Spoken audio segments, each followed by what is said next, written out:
a lot of reports here at the LAPD and all we begin with the latest in the corner. The enemy of the people. That's what the president has called the press. Not fake news. The entire press.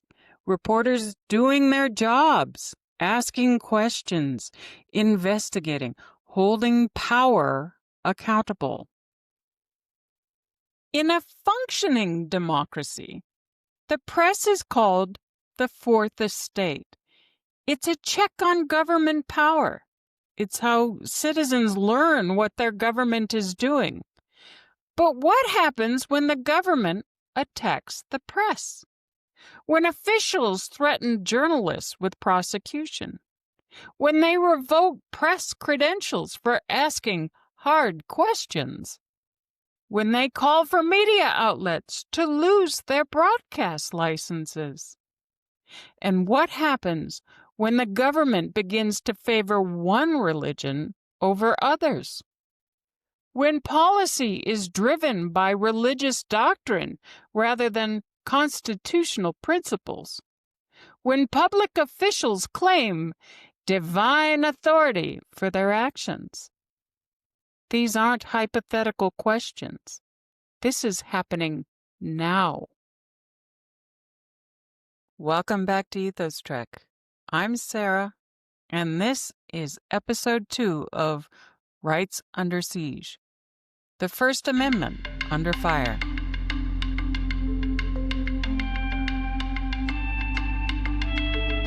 The First Amendment to the Constitution is 45 words long.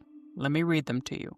Quote, Congress shall make no law respecting an establishment of religion, or prohibiting the free exercise thereof, or abridging the freedom of speech, or of the press, or the right of the people peaceably to assemble, and to petition the government for a redress of grievances. Unquote. 45 words that protect 5 fundamental freedoms. 1. Freedom of religion, which has 2 parts. No establishment, and free exercise. 2. Freedom of speech. 3. Freedom of the press. 4. Freedom of assembly. 5. Freedom to petition the government. These aren't granted by government. The First Amendment doesn't say, quote, Congress grants the right to free speech, unquote. It says, quote, Congress shall make no law, unquote, restricting these rights.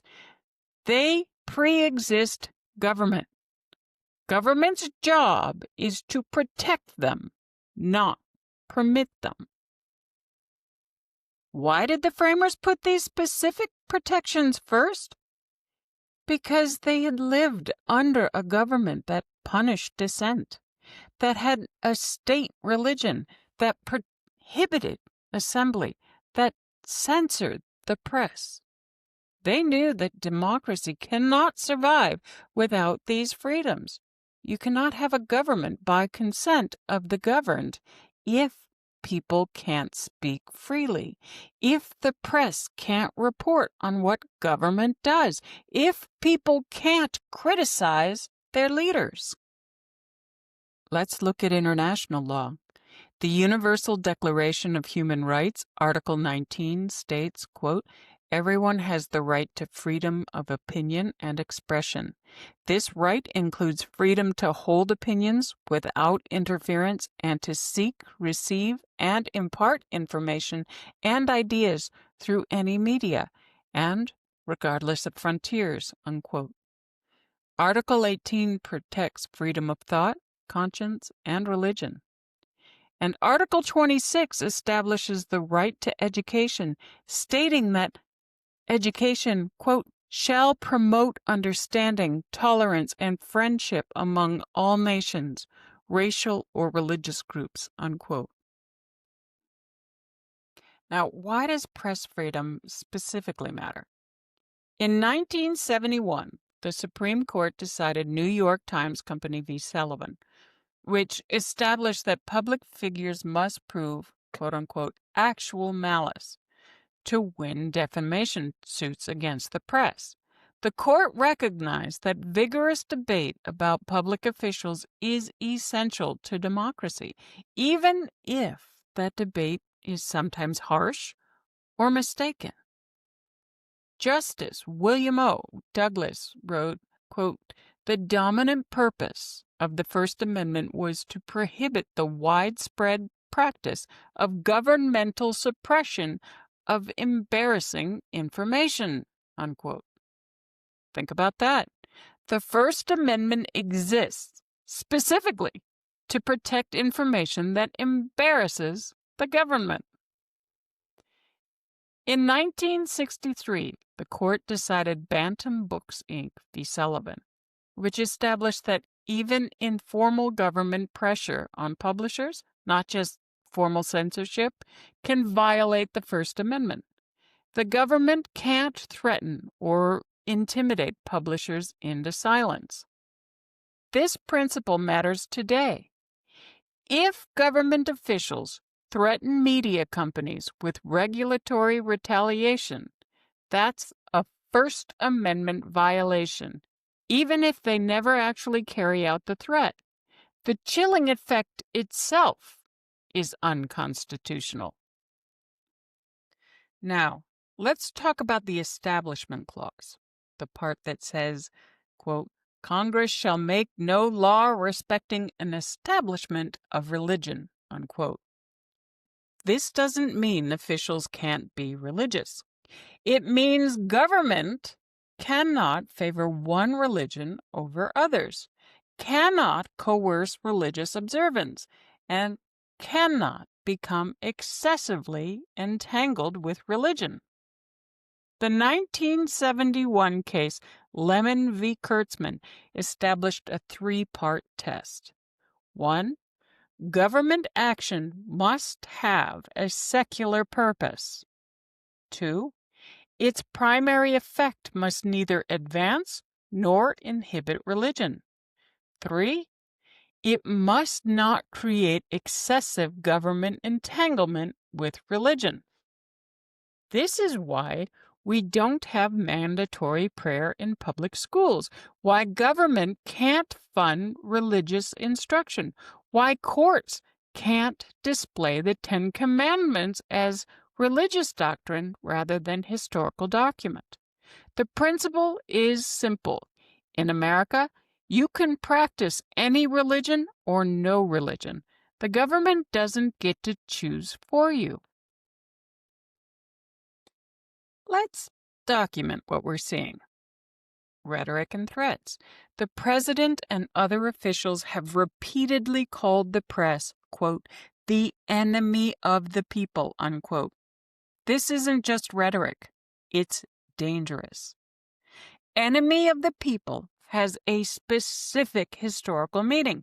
It was used by Stalin to justify persecution of anyone who disagreed with him. It was used during the French Revolution's reign of terror. It's the language of authoritarianism. When you label journalists enemies, you're doing several things.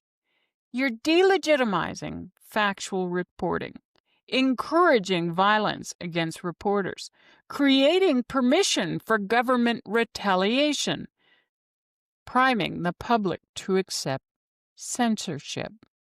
And we've seen the violence. Journalists have been attacked at rallies. They've received death threats. News organizations have had to increase security. Officials have threatened to revoke broadcast license from networks that air critical coverage. Under current law, the government can't just revoke a broadcast license because they don't like the content. That would be classic censorship. But the threat itself matters.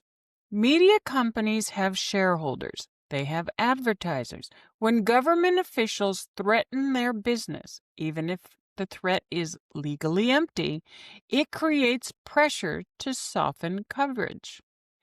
That's the chilling effect. Self-censorship out of fear. The White House has revoked press credentials from journalists who ask challenging questions. Press access isn't a favor. It's how the public learns what their government is doing. When CNN's Jim Acosta had his credentials revoked for asking tough questions, a federal judge ordered them restored, ruling that due process protections apply. But access restrictions continue.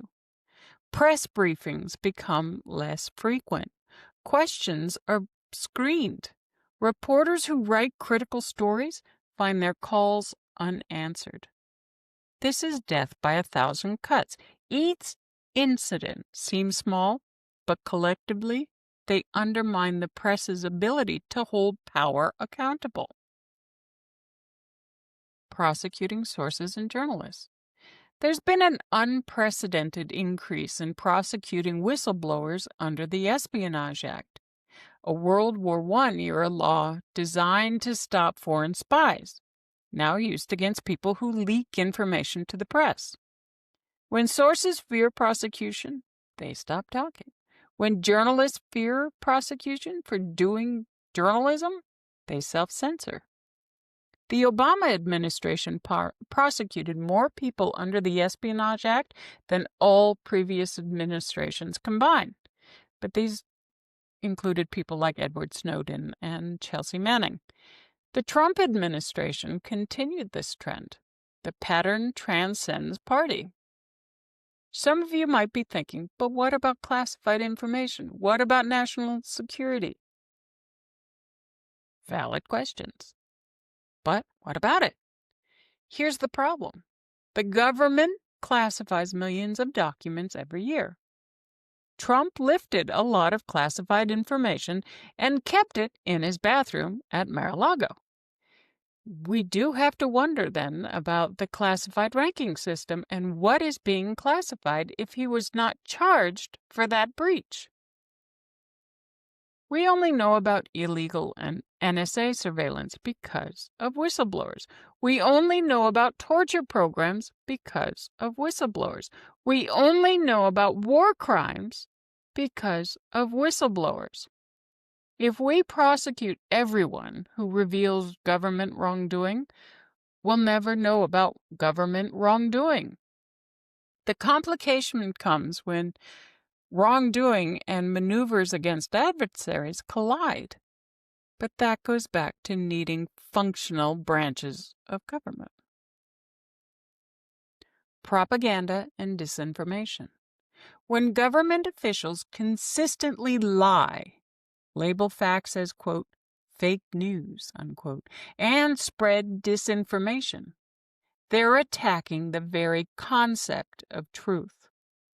George Orwell wrote in 1984, quote, "The party told you to reject the evidence of your eyes and ears. It was their final, most essential command," unquote. If there's no shared reality, there's no basis for democratic debate. If everything is propaganda, nothing can be trusted. This isn't about partisan disagreement over policy. It's about whether objective facts exist. Let's move beyond the press to broader attacks on speech and education, academic freedom. Universities are seeing unprecedented political interference. Professors investigated or fired for teaching about race, gender, or history. Legislatures dictating curriculum content. Book bans in schools and libraries. Defunding of programs that teach, quote, divisive concepts, unquote. Let me be clear. Education should teach students how to think, not what to think. But restricting what teachers can discuss isn't about protecting students. It's about controlling narratives. Florida's Stop Woke Act prohibited teaching that makes students feel, quote, guilt or anguish, unquote, based on their race. A federal judge blocked it as unconstitutional, writing that it, quote, positively forbids professors from expressing disfavored viewpoints in university classrooms while permitting unfettered expression of favored viewpoints, unquote. That's not education. That's indoctrination. Book bans have surged.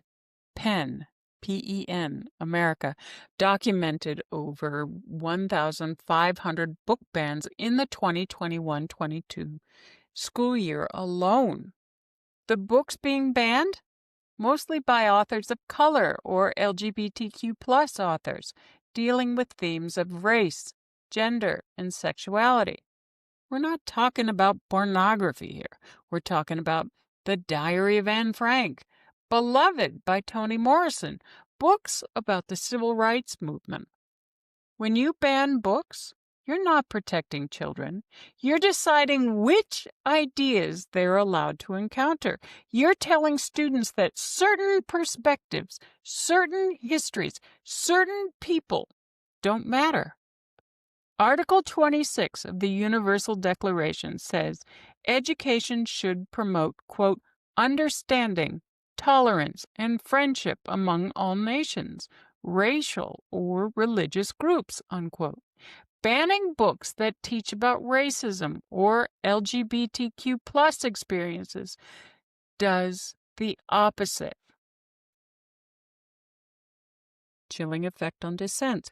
When government officials threaten to prosecute protesters, when police use excessive force against demonstrators, when peaceful assembly is met with tear gas and rubber bullets, people think twice before exercising their First Amendment rights. That's exactly the point. The First Amendment protects, quote, the right of the people peaceably to assemble, unquote. Not just when the government approves of the message. Yes, rioting and property destruction are illegal, but peaceful protest is protected. And when police respond to peaceful protests with violence, they're violating constitutional rights. The ACLU has documented hundreds of cases of peaceful protesters being tear gassed, beaten, arrested without cause. Journalists covering protests have been targeted by police despite clearly identifying themselves as press. Threats against political opponents. When officials threaten to prosecute political opponents, investigate critics, or use government power to punish dissent, that's authoritarian behavior. It doesn't matter if they actually follow through. The threat itself is the violation. The First Amendment protects not just speech, but the right to petition government for redress of grievances. That means criticizing government, protesting policies, running for office on opposing platforms. When government treats opposition as disloyalty, treats criticism as treason, we've lost democracy. Now, let's talk about religion and government, a topic that makes many people uncomfortable. Let me be absolutely clear. I'm not attacking Christianity. I'm not attacking people of faith. Religious freedom is a constitutional right I fiercely support. What I'm concerned about is Christian nationalism, the belief that America is fundamentally a Christian nation and that government should enforce Christian values. That's not religious freedom.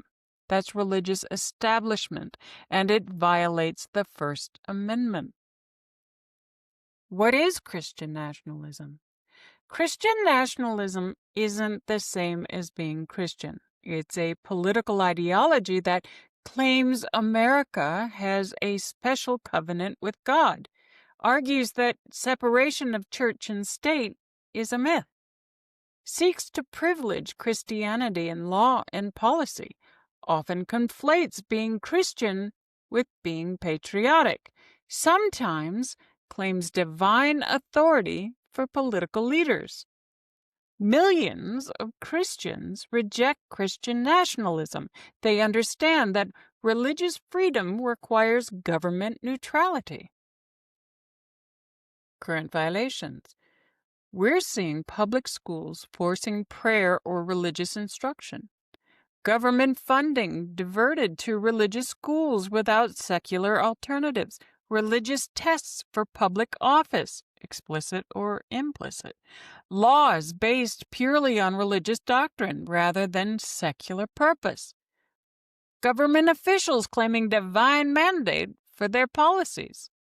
Let me give you examples. Some state legislatures begin sessions with explicitly Christian prayers that invoke Jesus Christ. The Supreme Court has said legislative prayer is okay if it's non-sectarian and doesn't denigrate other faiths. But explicitly, Christian prayer in a government setting crosses the line. Some officials have argued that Muslims should be barred from holding office because Islam is incompatible with the Constitution. Article 6 explicitly says, quote, "No religious tests shall ever be required as a qualification to any office," unquote. School voucher programs in some states fund religious education at taxpayer expense, with no secular alternatives available. This effectively forces taxpayers to fund religious instruction. Some states have passed laws requiring the 10 Commandments to be displayed in public schools, not as historical document, but as religious text. That's government endorsement of a specific religious tradition. Some of you might be thinking, what's the harm? America's heritage is Christian. Most Americans are Christian. Here's why it matters. First, about 26% of Americans are religiously unaffiliated.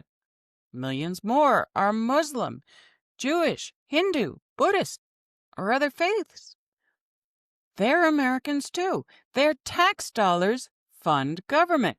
Why should government favor a religion they don't practice? Second, even among Christians, there's huge diversity. Catholics, Protestants, Orthodox Christians, Mormons, they don't all believe the same things. Which version of Christianity should government favor? Who decides? Third, and most important, religious freedom requires government neutrality. The moment government starts favoring one religion, everyone else's religious freedom is diminished. The Baptist minister Roger Williams, who founded Rhode Island, understood this in the 1600s. He argued for separation of church and state, not to protect government from religion, but to protect religion from government. When government gets involved in religion, it corrupts both. Let me ask you something. How would you feel if the government promoted a religion different from yours? If public schools taught Muslim prayers? If courtrooms displayed Hindu texts? If government policy was based on Buddhist doctrine? If that makes you uncomfortable, then you understand why separation of church and state matters. Religious freedom means you can practice your faith freely. It doesn't mean government enforces your faith on everyone else. So who's responsible for protecting First Amendment rights? Well, federal judges. Courts have been the strongest defenders of First Amendment rights. Judges have struck down book bans, protected press freedom, blocked religious establishment violations, defended the right to protest. But judicial protections are slow. By the time a case reaches resolution, the damage may be done.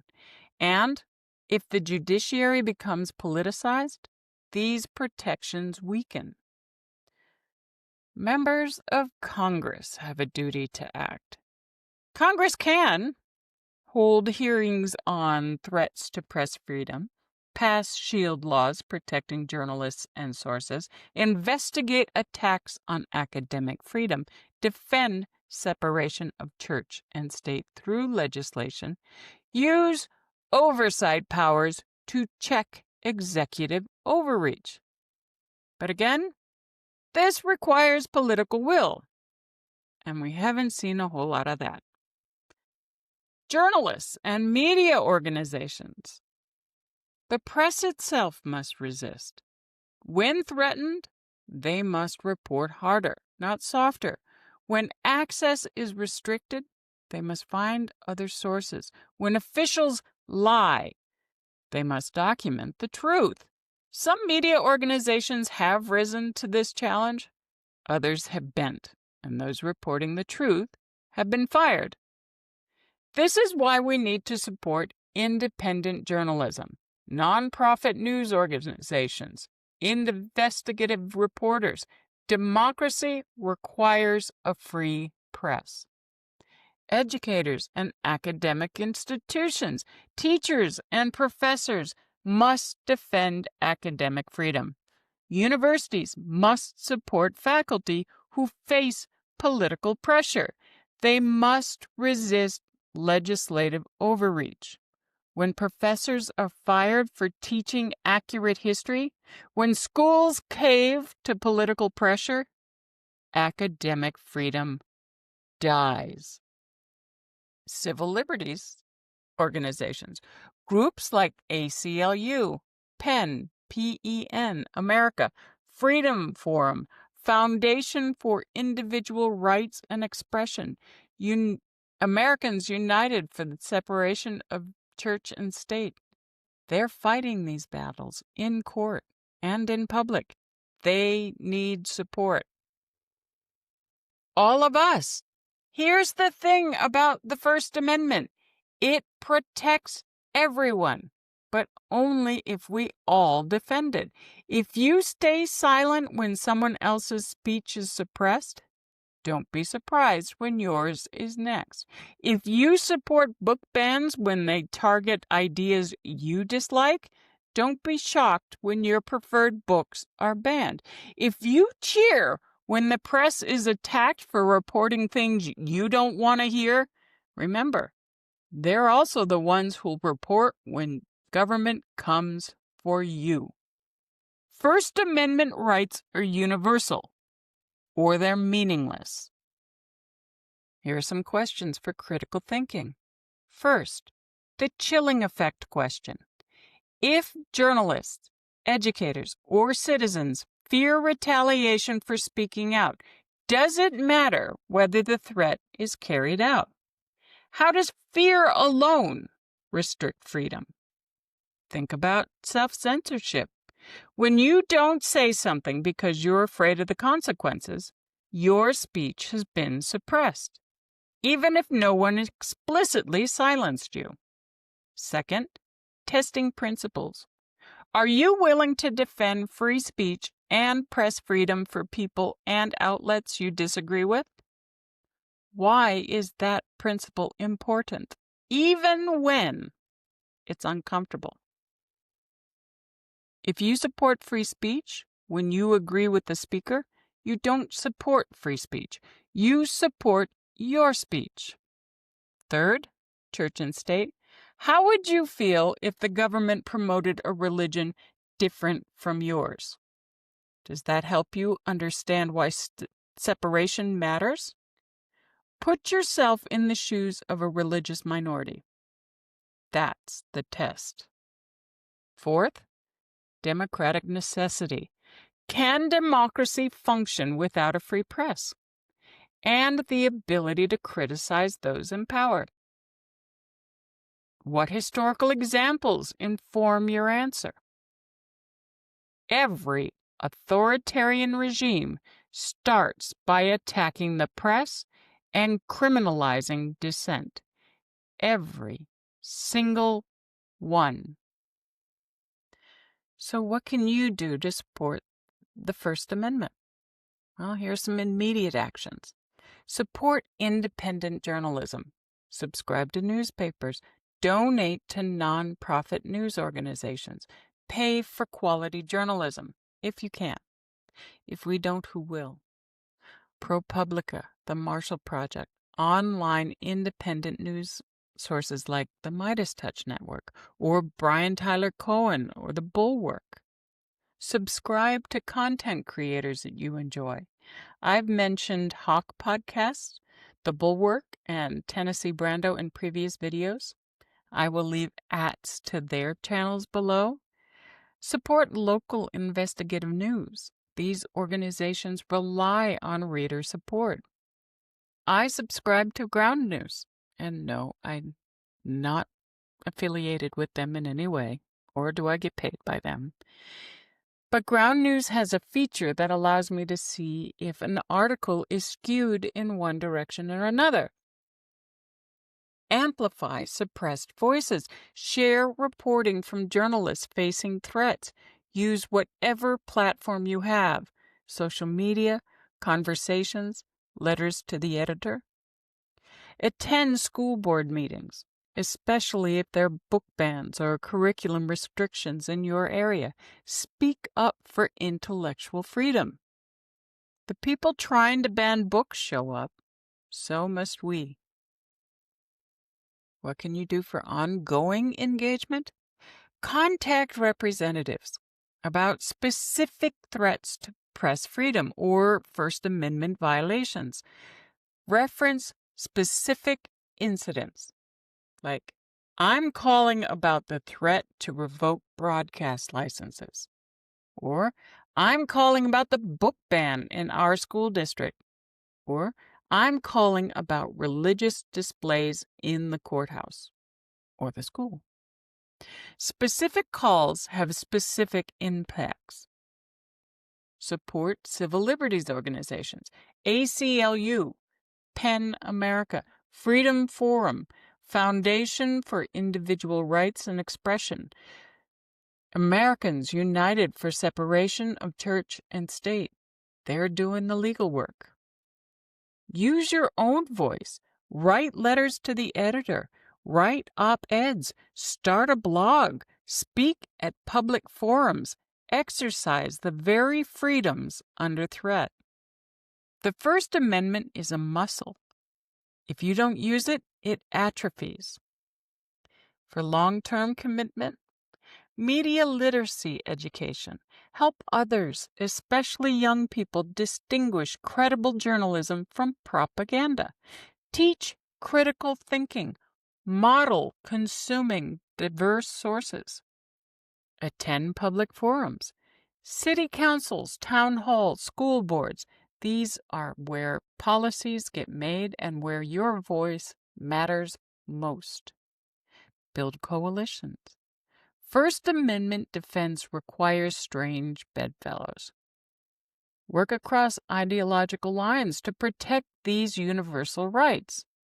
Conservative Christians and progressive atheists should both defend separation of church and state. Why? Because today's majority is tomorrow's minority. And remember your universal actions? For every podcast I do anyway. Stay informed, but take breaks. You can't fight every battle every day. Talk to people, have conversations, not arguments, conversations. Listen as much as you speak. Take care of yourself. This work is exhausting. Build community, find joy, and rest. I want to close with a quote from Justice Louis Brandeis. Quote, "Those who won our independence believed that the final end of the state was to make men free to develop their faculties, and that in its government the deliberative forces should prevail over the arbitrary. They valued liberty both as an end and as a means. They believed liberty to be the secret of happiness and courage to be the secret of liberty, unquote. Courage to be the secret of liberty. It takes courage to defend free speech you disagree with. It takes courage to support free press when they report uncomfortable truths. It takes courage to stand up for the separation of church and state when you're in the religious majority. It takes courage to speak up when others are silent. But that courage is the price of liberty. Next time, the third in the series for Rights Under Siege, Economic Justice and Social Welfare. We'll examine food insecurity, health care access, and what it means to have a right to survival. Until then, stay engaged, stay informed, and remember your voice matters. If you like this content, click that like button, subscribe, and share. It helps the channel and it helps add more voices and viewpoints to the conversation. This is Ethos Trek, and I'm Sera. I'll be back in a few days.